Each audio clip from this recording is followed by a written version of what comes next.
주영석 기자의 뉴스 속으로. 뉴스 속으로는 예방과 치료의학도 최고, 리퍼도 최고, 시니어 어르신들에게 서울 메디칼 그룹이 최고, 서울 메디칼 그룹 제공입니다. 얼마 전 LA 카운티에서 120만여 명에 달하는 유권자들이 투표 명부에서 제외가 됐는데, 이 소송을 제기한 공익단체들과 LA 카운티의 합의로 부적격 유권자들을 걸러낸 것입니다. 공익단체들은 소송을 통해서 LA 카운티에 유권자 등록 자격이 있는 주민들보다 더 많은 숫자의 유권자들이 등록이 되어 있다며 선거 공정성 훼손이 심각하다고 지적했습니다. 이스라엘 재무부 장관이 공식 석상에서 팔레스타인 마을을 없애버려야 한다고 언급하자 넷 프라이스 미 국무부 대변인이 브리핑에서 불쾌하고 혐오스러운 발언이라며 이스라엘을 강하게 비판하고 네타냐후 총리에게 이 발언을 공개 부인할 것을 요구했습니다. 주영석 기자. 안녕하십니까. LA 카운티에서 유권자들의 숫자가 상당한 수치가 줄어들게 됐네요. 예, 그렇습니다. LA 카운티에서 약 120만여 명 정도 되는 유권자가 줄어든 것으로 나타났습니다. 이 소송이 제기된 상황에서 합의가 이루어진 데 따른 결과입니다. Judicial Watch, 사법감시단이죠. 보수 성향 단체 그 사법감시단 Judicial Watch가 지난 2017년 LA 카운티를 상대로 소송을 제기했습니다.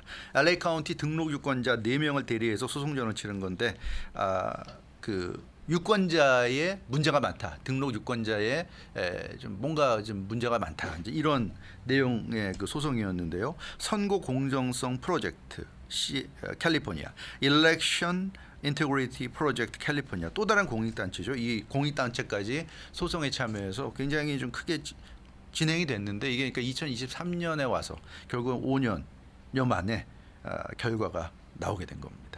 5년여 만에 이제 결과가 네. 나오게 됐는데, 소송을 한 이유는 뭡니까? 네, 소송을 한 이유는 그 소송의 주체인 그 사법감시단 Judicial Watch가 LA 카운티에 거주하는 사람들의 숫자보다 등록 유권자 숫자가 더 많다고 지적한 겁니다. 이건 말이 안 되는 거죠. 그렇죠. 거주하는 사람보다 등록 유권자가 같든지 아니면 적어야 정상인데 더 많은 건 말이 안 되는 거죠. 그래서 이른바 부적격 유권자가 매우 많은 것으로 보인다면 이것을 바로잡을 것을 요구한 겁니다. 당시에 그 미국 선거지원위원회 자료를 보면 LA 카운티 유권자 등록 숫자가 성인 인구의 112%에 달했습니다. 그러니까 LA 카운티에 거주하고 있는 성인들보다 등록 유권자가 112%가 더 많은 거니까 이건 좀 말이 안 되는 거죠. 그래서 LA 카운티 선거의 공정성이 심각히 훼손될 수 있기 때문에 바로 잡아야 한다고 주디셜 와치가 강력히 주장을 했습니다. 그러면서 이제 소송을 제기한 건데, 5년여 만인 지난달 말에 120만여 명의 유권자가 줄어들게 된 겁니다. 네. 근데 LA 카운티 유권자 숫자를 생각해 본다 그러면은 120만 명이라 그러면 이게 상당히 네. 많은 숫자인 것 같아요. 예, 당연합니다. LA 카운티 통계 자료에 따르면 지역 내 유권자 숫자가 약 590만여 명으로 좀 추산됩니다. 그 중에서 이제 유권자 등록돼 있는 숫자가 약 430만여 명으로 집계되는데요. 그 중에 그런 가운데서 이 120만여 명이 부적격 유권자로 드러난 것이니까 이건 뭐 엄청난 숫자라고 할 수밖에 없습니다. 아니, 유권자 등록 숫자가 430만여 명인데 여기에서 120만 명의 부적격 유권자라면은 숫자가 엄청나지 않습니까? 엄청나죠. LA 카운티에는 정치 관련 지역구 숫자가 500개가 넘는 상황입니다. 그러니까 각종 선거에서 접전임은 뭐 몇백 표 차이, 뭐 몇십 표 차이로 그럼요. 당락이 갈려지거든요. 예. 통상적으로 그리고 최종 개표 결과 1위와 2위 차이가 많이 나도 사실 수천 표 나기 힘들어요. 정말 압도적인 곳이야 뭐 10,000표 이상 벌어질 수도 있겠지만 그런 건 정말 그 압도적인 곳이고, 대부분 많이 나도 수천 표, 그리고 좀 접전이면 뭐 수백 표 차이, 그리고 심지어 수십 표 차이 이렇게 갈라지는데 120만여 명이 부적격이라고 그러면 이건 정말 심각한 겁니다. 근데 그러니까 당연히 선거 공정성에 의문이 제기될 수밖에 없다. 의문이 제기될 수밖에 없고요. 이게 좀 문제가 2017년에 소송을 제기했는데 결국 2023년 2월에서야 부적격 유권자가 이제 제외되는 결과가 나오게 된 건데, 소송을 제기한 후에도 2018년, 2020년, 2022년 세 번이나 본선거가 치러졌고요. 그 중간에 예비 선거까지 합치면 뭐 한 6번 선거가 치러진 거고, 뭐 보궐선거나 이런 거 빼더라도요. 그러니까 이렇게 의문이 있는데도 불구하고 많은 선거가 이미 치러졌다는 게 참 문제. 참 문제네요. 예, 그렇습니다. 그 도대체 부적격 유권자들이라는 거는 어떤 사람들을 말하는 거예요? 뭐 여러 가지 경우가 있을 수 있는데 가장 일반적인 경우는 유권자가 될 수 없는 사람이 유권자로 등록된 것을 의미합니다. 그러니까 캘리포니아에 거주하는 성인들이 캘리포니아 유권자고 네. LA에 거주하는 성인들이 LA 유권자인데 그 투표권은 미국인 시민권자에게만 주어지는 것이죠. 그러니까 영주권자는 합법적인 체류자입니다. 합법적인 체류자죠. 그러니까 영주권자가 체류하는 건 문제가 없지만 영주권자는 투표할 수가 없는 거죠. 근데 뭐 영주권자가 등록을 해서 유권자 등록을 했다면 그럼 부적격 유권자가 되는 거고요. 불법 체류자는 뭐 말할 것도 없고요. 취업 비자, 관광 비자로 온 사람들이 등록을 해도 다 이건 부적격인 겁니다. 그래서 이런 사람들이 다 들어간 것으로 지금 보여지고 있고 그리고 비활성화 유권자라는 게 있어요. 적격 유권자지만 계속 투표하지 않는 사람들을 의미합니다. 이 같은 비활성화 유권자들도 부적격 유권자들에 들어갈 수 있어요. 투표를 계속 안 한 지가 오래되는 경우에 이게 왜 문제가 되냐면 이 사람들은 투표를 안 하는데 계속 그 이름이 올라 있기 때문에 또 여러 가지 그것과 관련된 어떤 이 부정한 그런 그 행위가 일어날 수 있다. 그러니까 유권자 그런 등록을 겁니다. 하고 투표를 해야 되는데 네. 한번 유권자 등록을 하고 투표를 했다고 생각을 해서 나는 이제 유권자 등록을 안 해도 된다라고 생각을 하면서 계속 투표를 안 하고 있다가 한 10년쯤 후에 이번엔 투표해야지 하면 안 된다는 거죠. 그때는 시간이 지났기 때문에 계속 투표를 하지 않았기 때문에 유권자 등록을 하고 다시 투표를 해야 되는데 그런 의미가 아니라 네. 유권자 등록이 돼 있는 상태에서 투표를 안 한다는 얘기입니다. 유권자 등록을 돼 있는 상태에서 투표를 안 한다는 얘기예요. 한번 유권자 등록이 되겠으면 매번 할 필요는 없죠. 유권자 등록을. 유권자 등록이 돼 있는 상태에서 투표를 안 하니까 그런 사람들을 제외시켜야 된다는 얘기죠. 그런 이제 얘기가 되겠고요. 그래서 소송을 오래 하다가 결국 최근에 LA 카운티가 Judicial Watch 이 사법감시단과 합의를 했습니다. 합의해가지고 판결이 나오기 전에 그래서 160만여 명에 달하는 유권자들에게 일일이 주소 확인 통지를 보냈어요. 그러니까 당신이 제대로 된 유권자가 맞는지 확인을 해야 되겠다. 그래서 의심 가는 유권자가 160만여 명이었습니다. 그 사람들에게 주소 확인 통지를 보냈는데 그 중에 40만여 명이 응답을 했고요. 우리 주소가 맞다. 그래서 40만여 명은 적격 유권자인 것을 확인했지만 나머지 120만여 명이 그 과정을 통해서 부적격으로 들어와서 LA 카운티가 투표 명부에서 삭제를 시킨 겁니다. 삭제를 시켰어요. 그래서 120만여 명이 지난 2월 말 삭제가 돼서 이제 LA 카운티 유권자 수가 줄어들게 됐습니다. 근데 지금 미국의 투표 제도가 좀 문제가 많이 많이 있는 있죠. 것 같아요. 많이 있죠. 왜냐하면은 저도 한 번 투표를 안 했더니 그 다음엔 또 투표용지가 안 오더라고요. 그러니까 또 그래서 왜 그런가 알아봤더니 뭐 또 유권자 등록을 또 하라 그래서 또 하고 또 그랬었거든요. 투표를 거르면 유권자 등록을 다시 또 해야 글쎄 하는 걸로 말이에요. 알고 그러니까 있어요. 이게 네네. 지금 뭔가 지금 여기 자체가 이 시스템 자체가 좀 문제가 많은 것 네, 같아요. 이런 말하면 좀 저도 좀 제 개인 얘기니까 네. 그런데 저는 투표를 여러 번 안 했거든요. 네. 근데 계속 날라와요 투표하라고. 그래서 또 그건 아닌 것 같아요. 투표 한 번 안 한다고 그러니까 해서 그게 유권자마다 다 틀린 것 같아요. 그러니까요. 그게 아니에요. 그게 반드시 그렇지가 않고 그래서 좀 이상합니다. 그게. 그러니까 그것도 저는 매번 투표를 하는데 지난번에 이제 드라이버 라이센스 갱신하려고 갔더니 또 유권자 등록을 하라 그래서 또 했죠.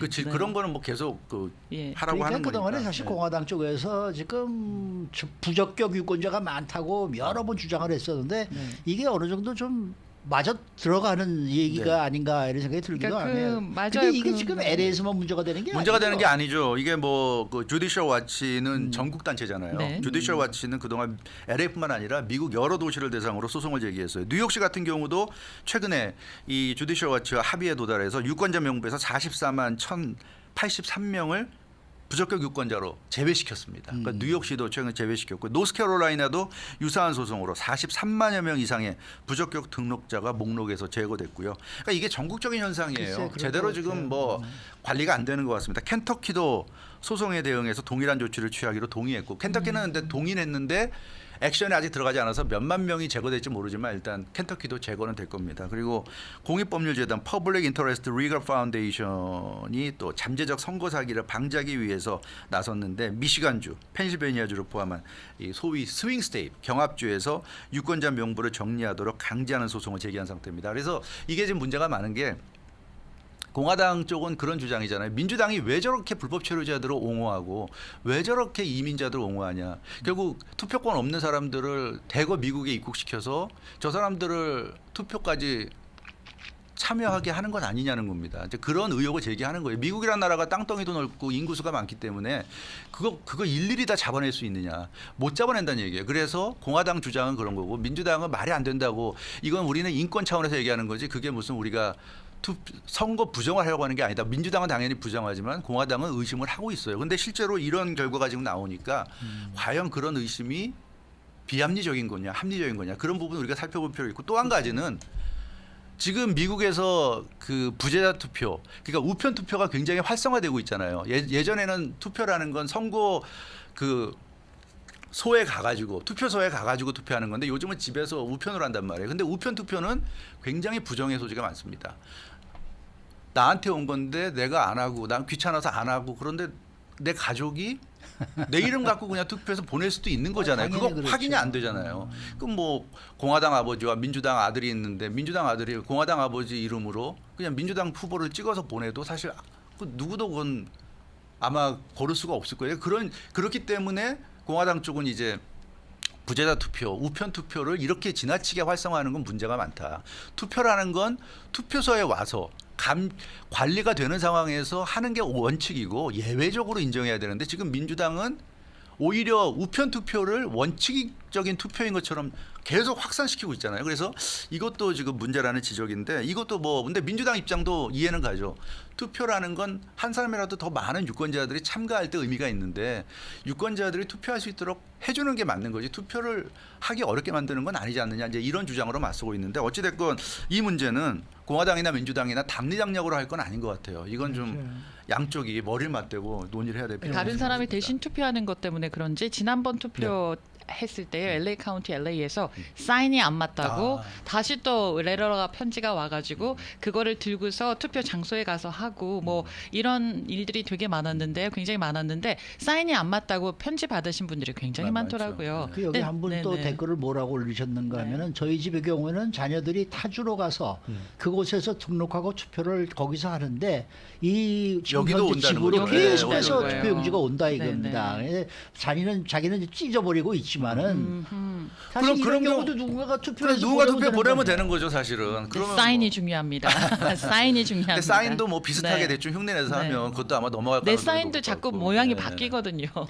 그래서 뭐 한국처럼 도장으로 하면 어떠냐 그러면 도장도 훔쳐서 찍으면 그럼요. 될 수 네, 있으니까 네. 그것도 좀 해결책은 아닌 것 같고요. 네. 아무튼 이거는 우리가 좀 생각을 해야 될 것 같아요.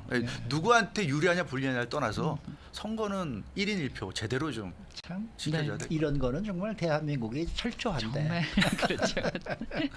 자, 이스라엘의 재무부 장관이 막말을 쏟아내서 지금 논란이 일고 있습니다. 그렇습니다. 베잘렐 스모트리라는 이스라엘 재무부 장관인데요. 경제지 더마커가 주최한 컨퍼런스 참석해서 폭언을 쏟아냈어요. 이건 망언을 떠나서 폭언인데 팔레스타인 관련한 발언인데 팔레스타인 마을을 없애버려야 한다. 이런 얘기했습니다. 시는 개인이 나서서 마을을 없애는 걸 금지하고 있으니까 국가인 이스라엘이 마을을 없애버려야 할 필요가 있다. 이런 얘기를 아주 공개석상에서 이것도 뭐 국방부 장관도 아니고 재무부 장관이라는 사람이 해서 아주 큰 충격을 주고 있습니다. 아니 이런 막말을 왜 쏟아내는 거예요? 무슨 네, 계기가 있어요? 물론 뭐가 계기는 있습니다. 예? 이 베자렐 스모트리 장관이 한 얘기는 후아라라는 마을이 있어요. 요르단강 서안 지구에 있는 마을인데 2월 26일 날 사건이 벌어졌습니다.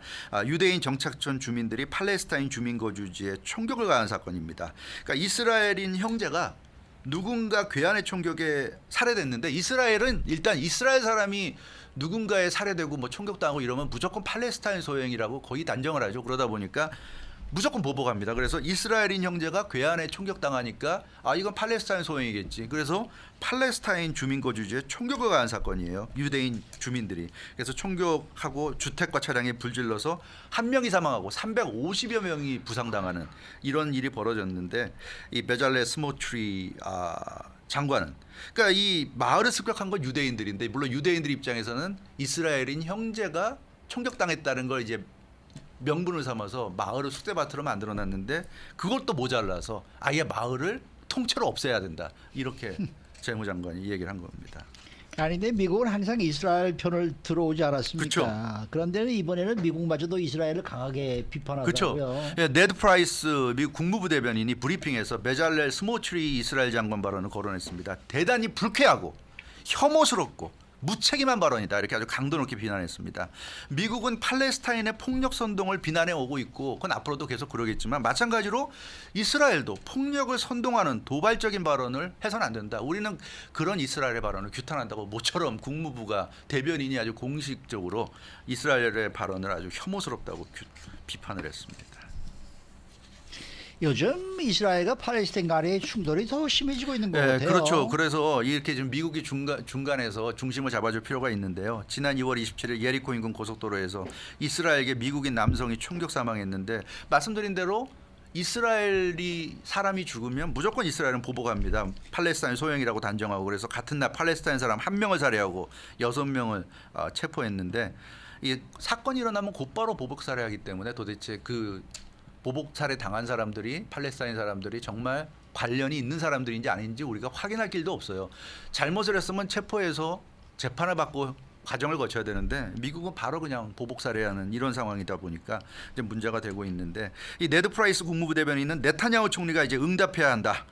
베잘렐 스모트리 재무부 장관 발언을 공개적으로 부정해야 되고 이런 극우 인사들의 망언을 더 이상 허용해서는 안 된다. 근데 뭐 네타냐후 자체가 누구보다도 극우적인 그런 인물이기 때문에 과연 미국 국무부의 뭐 얘기가 먹힐런지는 알 수 없겠습니다만 좀 이스라엘의 행태는 참 그렇습니다. 네.